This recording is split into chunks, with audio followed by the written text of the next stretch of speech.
આ તરફ રાજકોટમાં ક્ષત્રિય આગેવાન પીટી જાડેજાને જેલમાં ધકેલાયા છે. પીટી જાડેજાને સાબરમતી જેલમાં પાસા હેઠળ ધકેલવામાં આવ્યા છે. મંદિરમાં આરતી ન કરવા બાબતે ધમકી આપતા ધરપકડ કરવામાં આવી છે. ત્યારે પીટી જાડેજાએ અમરનાથ મહાદેવ મંદિરમાં ધમકી આપી હતી અને ધમકી આપતા પીટી જાડેજાની તાલુકા પોલીસે ધરપકડ કરી. ક્ષત્રિય સમાજના કાર્યકરો અને આગેવાનો પોલીસ સ્ટેશને પહોંચી ગયા હતા.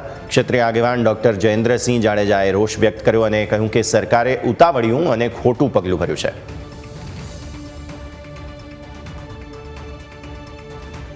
એની વિરુદ્ધમાં પાસાના કાયદો લગાડવાની સરકાર તજવીજ કરી રહી છે. આ ખરેખર બહુ દુઃખદ અને બહુ ખોટું છે ને હાથે કરીને સરકાર આ એક સુસાઇડ કરી રહી છે કે જે એક ઇસ્યુ હતા એ ઇસ્યુ બધા ઠંડા પડી ગયા છે.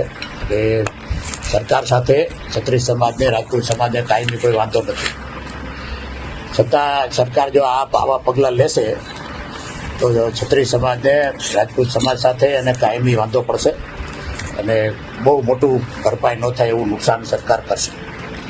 બધાને ન્યાય આપવો એ સરકારની પહેલી ફરજ છે. અત્યારે જે ગુનો હોય કે બોયલા હોય કે ધમકી આપી હોય તો એ 7 વર્ષથી ઓછી સજાનો સુપ્રીમ કોર્ટના નિયમ પ્રમાણે એવો કાયદો છે કે જે પોલીસ સ્ટેશનથી જેને જામીન મળે છે.